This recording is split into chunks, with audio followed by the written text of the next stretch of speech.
Namaste everyone. This is Suja from Sri Prakash Vidyaniketan, working as biology teacher in Tendency branch. Would like to take up today on structure of flower. So as the video begins, you can see here hibiscus flower. This flower can be also called as shoe flower. This is a bisexual flower. When we talk about a bisexual flower, as you can see here, this is a kind of flower that will be having both the male reproductive organs in it and the female reproductive organs in it. Such kind of flowers we call them as bisexual flowers. Now as we move into the structure of flower, let me show you what are the different parts they have. This green color part of the flower is actually called calyx of a flower, commonly called as sepals. And next we have, these are the petals or corolla of a flower. And then we have this yellow color powder which is stuck with a filament like structure together, is called stamens, and the central tube with this is called as the carpel or pistil.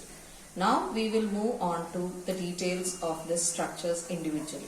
So now when I peel out this green color structure, it is nothing but called as the calyx. As you can see, it is the outermost whorl of the flower. So see, I am taking out the outermost whorl of a flower, and this is also called calyx or sepals, and that will be protecting all these inner whorls of a flower. Next we move on to the second whorl, which we call it as corolla.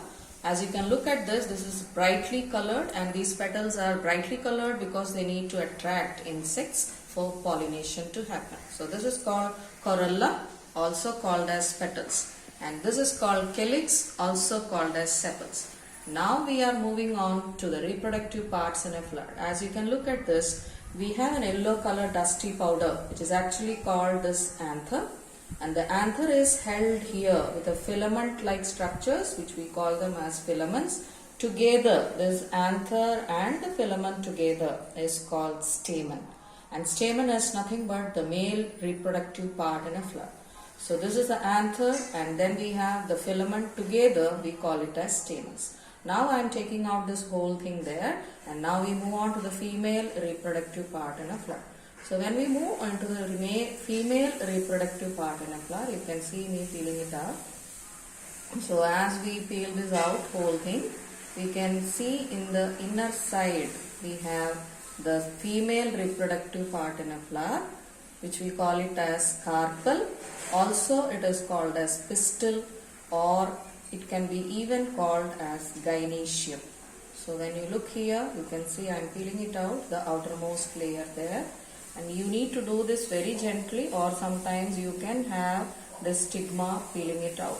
Stigma getting separated sometimes from the flower.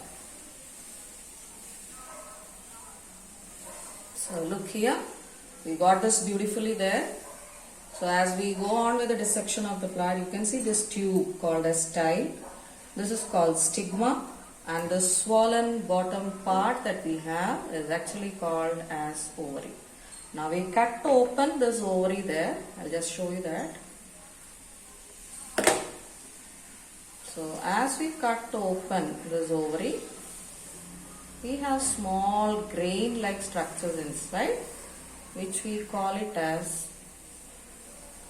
the ovule. So you can see the ovules here, they are already stuck to my fingers here. You can see one ovule is stuck already. So we have the small grain like structures inside ovary, which we call it as ovule.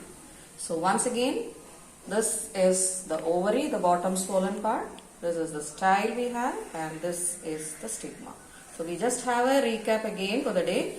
So I just showed you structure of a flower wherein we have seen calyx or sepals, which is the outermost whorl, protecting all the inner parts of the flower. Followed by we have corolla or petals, brightly colored in order to attract insects for pollination. And then we have the stamen, which is having anther and filament. It's the male reproductive part in a flower. Followed by we have the female reproductive part in a flower, which we call it as the stigma or the carpel. As you can see, there is ovary, this is the style, and then we have the stigma. And that's all for today. And before I end up the video, we have this recapitulation of the day. So you can see individually I placed them in 4 circles, as we have learned about 4 main parts. And now guess out what is this. what is this, and what is this. Thank you.